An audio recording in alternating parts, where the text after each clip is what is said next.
almost எங்க station பால்புரரின் கடைக்குடி சிங்கம் இந்த எபிசோட் ஸ்டார்டிங்ல நம்ம முறாக்குன்னு அந்த மின்னல் கடவுளை பார்த்துட்டு டேய் என்னடா ஓவரா பேசிட்டு இருக்க நீ சாவ மாட்டேன்னு உன்னோட பிரதரோட கல்லற முன்னாடி நின்று இந்த மாதிரி பேசிட்டு இருக்கியா அப்படி சொல்லி அதுக்கு அந்த கடவுளோ டேய் நீ ஓவரா பேசிட்டு இருக்கடா நீ வெறும் அந்த சேடோ கார்டு ஆஸ்பானோட வெறும் நாய்க்குட்டி மாதிரி டிராகன் அவ்வளவுதான் நீ எல்லாம் இவ்வளவு வாய் பேசக்கூடாது அப்படி சொல்ல நம்ம முறாக்கன் டென்ஷன் ஆயிட்டு டேய் என்ன வார்த்தை சொன்ன அப்படி சொல்லிட்டு நம்ம முறாக்கன் அட்டாக் பண்றதுக்காக கிட்ட போயிட்டு சொல்லுவான் பாருங்க தம்பி நீ இதுக்கு முன்னாடி எவ்வளவு சண்டை போட்டுக்கலாம் ஆனா அந்த சேடோ பவர் எப்படி இருக்குன்னு உனக்கு தெரியாது அது எப்படி இருக்குன்னு நான் உனக்கு காட்டுறேன் அப்படி சொல்லிட்டு நம்ம முறாக்கணும் அந்த சேடோ பவர் யூஸ் பண்ணி கை காலெல்லாம் வெட்டுவானா அதை பார்த்துட்டு அந்த கடவுளோ என்னடா அது கை கால வெட்டிட்டு அப்படி சொல்லிட்டு மறுபடியும் ரீஜெனரேட் பண்ணிடுவோம் நம்ம முறாக்கன் அதே நேரத்தில் வயிற்று 2 துண்டா வெட்டிடுவான் அது மறுபடியும் ரீஜெனரேட் பண்ணிட்டு இருக்கும் அந்த கடவுளை திரும்ப நம்ம முறாக்கன் வெட்டிக்கிட்டே இருப்பானா அந்த கடவுளோ டே என்னடா பண்ற நிப்பாட்றா என்கிட்ட வராதரான்னு கெஞ்சிட்டு இருக்குமா நம்ம முறாக்கணும் என்னடா ஓவரா பேசிட்டு இருந்த இப்ப என்ன கெஞ்சிட்டு இருக்க இந்த சேடோ பவர் எங்க இருந்து வருது எப்படி வருதுன்னு உனக்கு ஒண்ணுமே தெரியல அப்படி சொல்லிட்டு அந்த முறாக்கன் பயங்கரமா வெட்டிக்கிட்டே இருப்பாங்க அது ரீஜெனரேட் ஆகிட்டே இருக்கும் நம்ம முறாக்கன் விட்டாம வெட்டிக்கிட்டே இருப்பான் அது அப்படி ஒரு கடத்துல தவழ்ந்து போயிட்டே இருக்கும்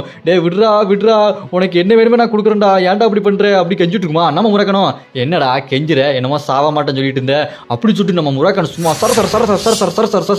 வெட்டிக்கிட்டே இருப்பான் அது ரீஜெனரேட் ஆகிட்டே இருக்கும் நம்ம முறாக்கன் வெட்டிக்கிட்டே இருப்பான் அப்போ பார்த்து நம்ம ஹீரோ கேட்பான் முறாக்கனு நீ அதை கொண்டுட்டியாடா அப்படின்னு கேட்க அதுக்கு நம்ம முறாக்கன் சொல்லுவான் அதை நான் கொல்லல நான் இந்த மாதிரி வெட்டிக்கிட்டே இருக்கனால அதுக்கு வலிச்சுக்கிட்டே இருக்கும் அது ரீஜெனரேட் ஆகிட்டே இருந்தாலும் அவன் ஒரு சாதாரண சின்ன பையன் தானே அது ரொம்ப நேரம் தாக்கு பிடிக்க முடியாது அப்படி சொல்லிட்டு இருக்க நம்ம முறாக்கன் வெட்டுல அந்த சின்ன பையன் உடம்புல அந்த கடவுள் அப்படி பிரிஞ்சு தனியா போயிடும் வடிவேலி எப்படி கிளவி உடம்புல இருந்து பேய ஓட்டுவாரோ அதே மாதிரி அந்த பையனோட உடம்புல இருந்து கடவுள் போனதுக்கு அப்புறம் மயங்கி விழுந்துருவான் நம்ம முறாக்கன் அப்படி டிராகன் வந்து மனுஷனா மாறிட்டு நான் முறாக்கன்றா யாருக்கிட்ட சொல்லிட்டு கேட்டா நிக்க நம்ம இருக்கிற முறாக்கனை பார்த்துட்டு இந்த அளவுக்கு பவர்ஃபுல்லாடா பாதி பவருக்கு எப்படின்னா உன்னோட முழு பவர் தான் எப்படி இருக்குன்னு சொல்லிட்டு இருக்கும்போது நம்ம முறாக்கன் டயர்ட் ஆயிட்டே கொஞ்சம் இதா இருக்கடா அப்படின்னு சொல்லி கீழே வந்துருவான் அதை பார்த்துட்டு நம்ம ஹீரோ முறாக்கன் இடராச்சு அப்படின்னு கேட்க அதுக்கு முறாக்கன் சொல்லுவான் டே கொஞ்சம் டயர்ட் ஆயிடுச்சா அப்படின்னு சொல்லி இருக்கும்போது நம்ம ஹீரோ இல்லடா அவனை பார்த்தா ரொம்ப டயர்டான மாதிரி இருக்கேன்னு சொல்லும்போது முறாக்கனே டேய் டென்ஷன் ஏத்தாதடா ஒழுங்கா அந்த பூனை கொண்டு வந்து இங்க கூட்டிட்டு போடா அப்படின்னு சொல்லிட்டு இருக்கும்போது பூனை வெளியே வந்து அந்த முறாக்கனை போட்டு பாடாப்படுத்திட்டு இருக்கும் அப்புறம் நம்ம ஹீரோட்டே இந்த பூனை கொஞ்சம் பார்த்தோம்னா பார்த்துக்கோ நான் அந்த குஞ்சனி பறிச்சு பார்த்துட்டு போக அந்த பூனை நம்ம முறாக்கனை போட்டு பாடாப்படுத்திருக்கோம் இந்த பூனை ஒன்று விட்டுட்டு போகிறா கஷ்டமா இருக்கும்டா அப்படி சொல்லி இருக்கும்போது டக்குன்னு அங்கே ஜோசா வந்து நிற்பான் அதை பார்த்துட்டு அந்த பூனை அப்படியே அட்டாக் பண்ண போகும் பாருங்க சர்ன்னு நம்ம ஹீரோ குறுக்க வந்துட்டு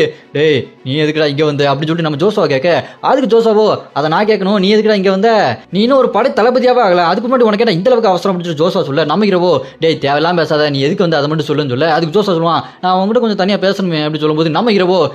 நிப்பாட்டு நீ யாருன்னு எனக்கு தெரியும் நான் யாருன்னு உனக்கு தெரியும் நீ தானே எனக்கு அந்த சாபத்தை கொடுத்த ஸ்வாடை யூஸ் பண்ண முடியாத அளவுக்கு எனக்கு தெரியும்டா எல்லாமே அப்படி சொல்ல ஜோசாவோ இரு இன்னும் என் மேலே கோவத்தில் இருக்க போல அப்படின்னு சொல்லிட்டு வளவலான்னு பேசிட்டு இருக்கேன் நம்ம ஹீரோவோ நீ ஏன்டா இந்த அளவுக்கு வளவலான்னு பேசிட்டு இருக்க நீ எனக்கு அந்த சாபத்தை கொடுத்துல அப்பவே என்ன கொண்டு இருந்தனா என் கூட மோதிர அந்த பாவப்பட்ட சூழ்நிலை உனக்கு ஏற்பட்டிருக்காது இல்லையா தப்பு பண்ணிட்டியா சிங்காரம் அப்படி சொல்லிட்டு நம்ம ஹீரோ சேடோ பவர் யூஸ் பண்ணிட்டு அட்டாக் பண்ண ரெடியா இருப்பான் பாருங்க இதோட இந்த எபிசோட் முடியுது யாருக்கெல்லாம் அடுத்த எபிசோட் நினைக்கிறீங்களோ கமெண்ட்ல